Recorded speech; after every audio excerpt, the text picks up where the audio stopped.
ಇವತ್ತಿನ ಒಂದು super duper ಆಗಿರೋಂಥ ಒಂದು ಸ್ವೀಟ್ ರೆಸಿಪಿನ ತೆಗೆದುಕೊಂಡು ಬಂದಿದ್ದೀನಿ. ಇದನ್ನು ನೀವು ಒಂದು ಸಾರಿ ಮಾಡ್ಕೊಂಡು ತಿಂದು ನೋಡಿ ಮತ್ತೆ ಮಾಡ್ತೀರಾ. ಸೊ ಇವತ್ತಿನ ವಿಡಿಯೋ ನಿಮಗೆ ಇಷ್ಟವಾಗಿದ್ದರೆ ಲೈಕ್ ಮತ್ತು ಶೇರ್ ಮೂಲಕ ಸಪೋರ್ಟ್ ಮಾಡಿ. ನಾನಿಲ್ಲಿ 1 ಕಪ್ಪಷ್ಟು ಬೆಲ್ಲ ತೆಗೆದುಕೊಂಡಿದ್ದೀನಿ. ಅದಕ್ಕೆ 1.5 ಕಪ್ಪಷ್ಟು ತೆಂಗಿನ ಹಾಲನ್ನ ಹಾಕೊಳ್ತಾ ಇದ್ದೀನಿ. ಆಯಿತಾ, 1.5 ಕಪ್ಪಷ್ಟು ತೆಂಗಿನ ಹಾಲು ಹಾಕಿದ ಮೇಲೆ ಇದನ್ನು ಒಂದ್ಸರಿ ಚೆನ್ನಾಗಿ ಮಿಕ್ಸ್ ಮಾಡ್ಕೊಳ್ಳಿ. ಅಂದರೆ ತೆಂಗಿನ ಹಾಲಲ್ಲಿ ಈ ಬೆಲ್ಲ ಚೆನ್ನಾಗಿ ಕರಗಬೇಕು. ಇದಕ್ಕೆ ಮಿಕ್ಸ್ ಮಾಡಿಬಿಟ್ಟು ಒಂದು 5 ನಿಮಿಷ ನೀವು ಹೀಗೆ ಇಡಬೇಕಾಗತ್ತೆ. ಆಗ ಕರಗಿ ಅದೆಲ್ಲ ಹಾಲು ಮತ್ತು ಬೆಲ್ಲ ಚೆನ್ನಾಗಿ ಮಿಕ್ಸ್ ಆಗುತ್ತೆ.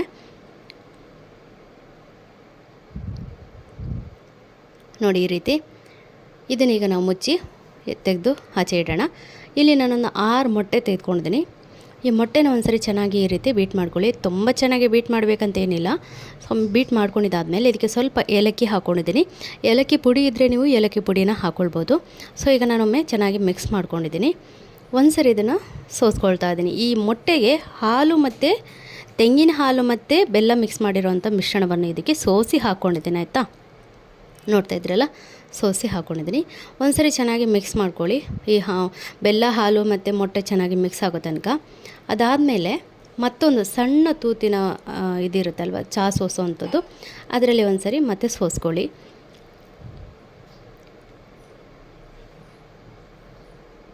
ಸೊ ಈ ರೀತಿಯಾಗಿ ಚೆನ್ನಾಗಿ ಸೋಸ್ಕೊಳ್ಳಿ.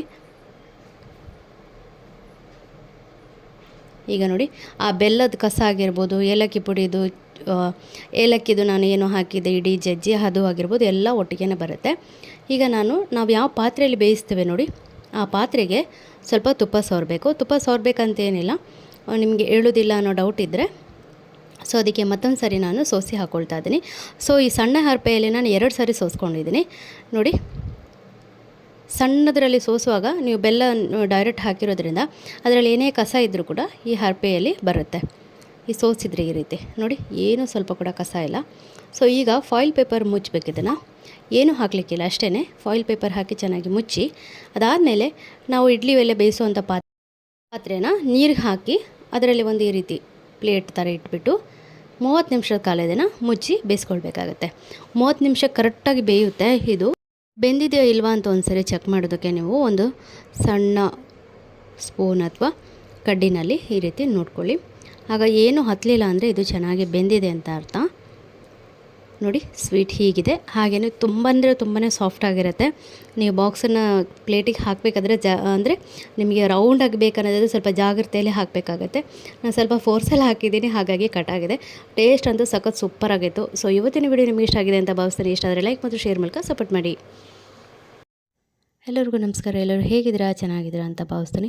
ಇವತ್ತೊಂದು ಸೂಪರ್ ಟೇಸ್ಟಿಯಾಗಿರುವಂಥ ಬೆಳಗಿನ ಲಂಚ್ ಬಾಕ್ಸ್ ಹಾಗೆಯೇ ಬೆಳಗಿನ ತಿಂಡಿ ರೆಸಿಪಿ ತೋರಿಸ್ತಾ ಇದ್ದೀನಿ. ಇದನ್ನು ಮಾಡೋದು ಕೂಡ ಈಸಿ, ಟೇಸ್ಟ್ ಕೂಡ ತುಂಬ ಡಿಫ್ರೆಂಟ್, ತುಂಬ ಟೇಸ್ಟಿಯಾಗಿರ್ತದೆ. ಬನ್ನಿ ಈಗ ಹೇಗೆ ಮಾಡೋದು ಅಂತ ನೋಡೋಣ. ಒಂದು ಕುಕ್ಕರಿಗೆ 1 ಕಪ್ಪಷ್ಟು ಅಕ್ಕಿನ ತೆಗೆದುಕೊಳ್ಳಿ. ಅದಕ್ಕೆ ನೀರನ್ನ ಹಾಕಿ ಚೆನ್ನಾಗಿ ತೊಳೆದುಕೊಳ್ಳಿ. ಒಂದು 2 ರಿಂದ 3 ನೀರಲ್ಲಿ ಚೆನ್ನಾಗಿ ತೊಳೆದುಕೊಳ್ಳಿ ಅಕ್ಕಿನ.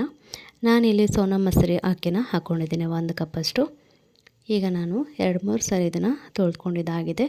ಈಗ 1 ಕಪ್ಪಿಗೆ 2 ಕಪ್ ಆಗೋಷ್ಟು ನೀರನ್ನ ಹಾಕ್ಕೊಳ್ತಾ ಇದ್ದೀನಿ. ನೋಡ್ತಾ ಇದ್ದೀರಲ್ಲ, ಇದೇ ಗ್ಲಾಸಲ್ಲಿ 1 ಗ್ಲಾಸ್ ಅಕ್ಕಿ ಹಾಕಿದ್ದೆ, ಇದೇ ಗ್ಲಾಸಲ್ಲಿ ಈಗ 2 ಕಪ್ಪಷ್ಟು ನೀರನ್ನ ಹಾಕ್ತಾ ಇದ್ದೀನಿ. ಈಗ ಸ್ವಲ್ಪ ಉಪ್ಪನ್ನು ಹಾಕಿ ಮುಚ್ಚಳ ಮುಚ್ಚಿ 2 ವಿಸಿಲ್ ಕೂಗಿಸ್ಕೊಳ್ಳೋದು. ಈಗ ಇಲ್ಲಿ ಮಿಕ್ಸಿ ಜಾರಿಗೆ ಬೆಳ್ಳುಳ್ಳಿ, ಶುಂಠಿ, ಕಾಯಿ ಮೆಣಸು, ಖಾರಕ್ಕೆ ಬೇಕಾದಷ್ಟು, ಕೊತ್ತಂಬರಿ ಸೊಪ್ಪು, ಪುದೀನ ಮಿಕ್ಸ್ ಮಾಡಿ ಹಾಕ್ಕೊಳ್ತಾ ಇದ್ದೀನಿ. ಸೊ ಇಲ್ಲೀಗ ಸ್ವಲ್ಪ ತೆಂಗಿನಕಾಯಿನ ಹಾಕ್ಕೊಳ್ತಾ ಇದ್ದೀನಿ. ಒಂದು 4 ಸ್ಪೂನಷ್ಟು ತೆಂಗಿನಕಾಯಿ ಆಗ್ಬೋದು ಅಷ್ಟೇ. ಈಗ ಸ್ವಲ್ಪ ಅರಿಶಿನ ಹಾಕಿ, ನೀರನ್ನ ಹಾಕಿ, ಹಾಗೆ ಒಂದು ಅರ್ಧ ಲಿಂಬೆ ರಸವನ್ನು ಹಿಂಡಿ ಇದನ್ನು ಪೇಸ್ಟ್ ಮಾಡ್ಕೊಳ್ಳೋವಂಥದ್ದು. ನಿಮಗೆ ಬೆಳಿಗ್ಗೆ ಪೇಸ್ಟ್ ಮಾಡ್ಕೊಳ್ಳೋದು ಲೇಟ್ ಆಗುತ್ತೆ ಅಂದರೆ ರಾತ್ರಿಯೇ ರೆಡಿ ಮಾಡಿ ಇಟ್ಕೊಂಬಿಡಿ, ಬೆಳಿಗ್ಗೆ ಈಸಿ ಆಗಿಬಿಡತ್ತೆ. ಸೊ ನೋಡಿ, ಈಗ ರೆಡಿಯಾಗಿದೆ. ಇದನ್ನು ನೀವು ಪಾಲಕ್ ಸೊಪ್ಪಿನಲ್ಲಿ ಕೂಡ ಮಾಡ್ಕೊಳ್ಬೋದು. ಈಗ ಒಂದು ಪಾತ್ರೆಯಲ್ಲಿ ಸ್ವಲ್ಪ ಎಣ್ಣೆ, ಕಡಲೆಬೇಳೆ, ಉದ್ದಿನಬೇಳೆ ಮತ್ತು ಕಡಲೆ ಹಾಕಿಬಿಟ್ಟು ಇದನ್ನು ಲೋ ಫ್ಲೇಮಲ್ಲಿ ನಾನು ಹುರಿದಿಟ್ಕೊಳ್ತಾ ಇದ್ದೀನಿ. ಈ ರೀತಿ ಅದನ್ನು ಸೈಡಲ್ಲಿ ಹುರಿದಿಟ್ಕೊಳ್ಳಿ. ಅದು ಯಾಕೆ ಅಂತ ಮತ್ತೆ ಹೇಳ್ತೀನಿ. ಮತ್ತೊಂದು ಪಾತ್ರೆಯಲ್ಲಿ ಎಣ್ಣೆ ಹಾಕ್ಕೊಳ್ಳಿ.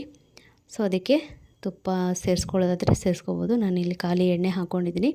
ಅದಕ್ಕೆ ಸಾಸಿವೆ, ಕೆಂಪು ಮೆಣಸು ಹಾಗೆ ಸಾಸಿವೆ ಚಿಟಪಟ ಅಂದಮೇಲೆ ಕರಿಬೇವು ಹಾಗೆಯೇ ನೀರುಳ್ಳಿ ಕಟ್ ಮಾಡಿರೋ ಅಂಥದ್ದನ್ನು ಹಾಕ್ಕೊಂಡು ಚೆನ್ನಾಗಿ ಸ್ವಲ್ಪ ಕಲರ್ ಬರೋ ತನಕ ಫ್ರೈ ಮಾಡ್ಕೊಂಡಿದ್ದೀನಿ. ಅದಾದಮೇಲೆ ರುಬ್ಬಿರೋ ಅಂಥ ಪೇಸ್ಟನ್ನು ಇದಕ್ಕೆ ಸೇರಿಸ್ಕೊಳ್ತಾ ಇದ್ದೀನಿ. ಸೊ ಇದರ ಹಸಿ ವಾಸನೆ ಹೋಗೋ ತನಕ, ಅಂದರೆ ಇದರ ಹಸಿ ಹೋಗೋ ತನಕ ಇದನ್ನು ಚೆನ್ನಾಗಿ ಫ್ರೈ ಮಾಡ್ಕೊಳ್ಬೇಕಾಗತ್ತೆ. ಅದರ ನೀರಿನ ಅಂಶ ಎಲ್ಲ ಬಿಟ್ಕೊಳ್ಬೇಕು. ಅದಾದಮೇಲೆ ಇದಕ್ಕೆ ನೀರನ್ನ ಮಿಕ್ಸಿ ಮಾಡ್ತಾಯಿದ್ದೀನಿ, ಅಂದರೆ ಮಿಕ್ಸಿ ತೊಳೆದಿರೋ ನೀರನ್ನು ಹಾಕ್ಕೊಳ್ತಾ ಇದ್ದೀನಿ. ಸೊ ತುಂಬ ಹಾಕ್ಲಿಕ್ಕೆ ಹೋಗ್ಬೇಡಿ, ಸ್ವಲ್ಪನೇ ಹಾಕಿ. ಸೊ ನೋಡಿದ್ರಲ್ಲ, ಈ ನೀರೆಲ್ಲ ಫುಲ್ ಡ್ರೈ ಆಗಬೇಕು. ಸ್ವಲ್ಪ ಉಪ್ಪನ್ನು ಹಾಕ್ಕೊಳ್ತಾ ಇದ್ದೀನಿ. ಆಲ್ರೆಡಿ ನಾವು ಅನ್ನ ಬೇಯಿಸುವಾಗ ಉಪ್ಪು ಹಾಕಿದ್ವಿ, ಹಾಗಾಗಿ ಮಸಾಲಕ್ಕೆ ನೋಡಿಕೊಂಡು ಉಪ್ಪನ್ನ ಹಾಕ್ಕೊಳ್ಳಿ. ಆಲ್ರೆಡಿ ಫುಲ್ಲು ಡ್ರೈ ಆಗಿದೆ, ನೋಡ್ತಾ ಇದ್ದೀರಲ್ಲ ನೋಡಿ, ಫುಲ್ ಡ್ರೈ ಆಗಿದೆ. ಈಗ ಇದಕ್ಕೆ ಬೇಯಿಸಿರೋ ಅಂಥ ಅನ್ನನ ಸೇರಿಸ್ಕೊಳ್ತಾ ಇದ್ದೀನಿ.